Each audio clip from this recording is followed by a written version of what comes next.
পৌঁছাবে না যে আমাদের বক্তব্যটা কি। তো এটাও একটা দরকার আছে। প্রথমত আমাদের থেকে স্টুডেন্টদের থেকে 4 জনকে ঠিক করা হয়েছে, 2 জন ছেলে এবং 2 জন মেয়ে। তোমরাও বলবে তাদেরকে পাঠানো হবে কিনা। এবং ডেপুটেশনে যে যে বক্তব্য লেখা হয়েছে সেটা স্টুডেন্টরা সবার মিলিত মতামত নিয়ে করা হয়েছে এবং এরপরেও যদি কোনো মতামত থাকে তোমরা জানাবে।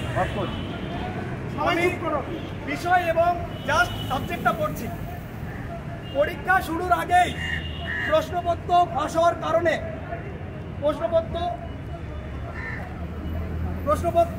হওয়ার কারণে পুনরায় পশ্চিমবঙ্গ ফুড সাপ্লাই সার্ভিসের সাব ইন্সপেক্টর পরীক্ষা আয়োজন করার আবেদনপত্র। মাননীয়, আমরা পিএসসি কর্তৃক সদ্য আয়োজিত পশ্চিমবঙ্গ ফুড সাপ্লাই সার্ভিসের সাব ইন্সপেক্টর পরীক্ষার 4টি প্রার্থী অনেক আশা ভরসা নিয়ে এই পরীক্ষার জন্য বিজ্ঞপ্তি প্রকাশের পর থেকেই প্রস্তুতি নিয়েছি। পাবলিক সার্ভিস কমিশনের তরফ থেকে আয়োজিত পশ্চিমবঙ্গ ফুড সাপ্লাই সার্ভিসের সাব ইন্সপেক্টর পরীক্ষা গত 16 এবং 17 মার্চ এই দুদিনে মোট 6টি শিফটে নেওয়া হয়েছে। কিন্তু কোনো শিফটের পরীক্ষা চলাকালীন, কোনো শিফটের পরীক্ষা শুরুর আগে ফেসবুক, হোয়াটসঅ্যাপ, টেলিগ্রাম এবং বিভিন্ন সমাজ মাধ্যমে ছড়িয়ে পড়েছে পরীক্ষার প্রশ্নপত্র এবং সম্ভাব্য উত্তর সমূহ।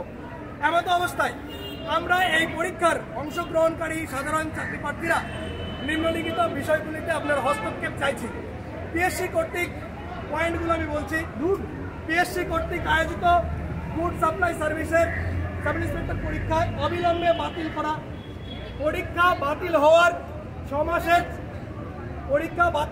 6 মাসের মধ্যে স্বচ্ছতার সাথে পুনরায় পরীক্ষার আয়োজন করা। পরীক্ষা শেষে ওএমআর শিট এবং কার্বন কপি ও প্রশ্নপত্র পরীক্ষার্থীদের প্রদান করতে হবে। একদিনে একটা শিফটে পরীক্ষার আয়োজন করতে হবে, অর্থাৎ সিঙ্গেল শিফট। শুধুমাত্র বিজ্ঞপ্তি দিয়ে বা অ্যাডমিট কার্ডের নির্দেশ বা আবেদন নয়, আক্ষরিক অর্থেই পরীক্ষার দিন পুরা গার্ডের ব্যবস্থা করা।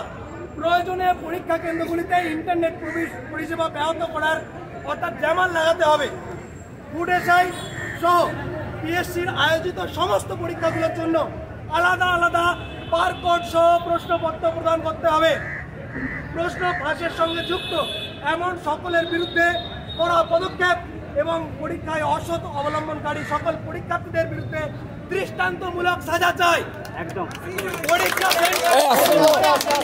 পরীক্ষা সেন্টারে সিসিটিভি লাগাতে হবে, মেটাল ডিটেক্টর ইউজ করতে দিতে হবে, অর্থাৎ মেটাল ডিটেক্টর ইউজ করাতে হবে যারা যারা সিকিউরিটি চেক করবে। এবং পিএসসির বছরে যেমন বিভিন্ন সেন্ট্রাল এক্সামে হয় সেরকমই এক্সাম ক্যালেন্ডার প্রকাশ করতে হবে যে কখন কোন মাসে কোন পরীক্ষা হবে। তো এইগুলো আমাদের মূলত ডেপুটেশনের আজকের আমাদের যে দাবি দাওয়া। তোমাদের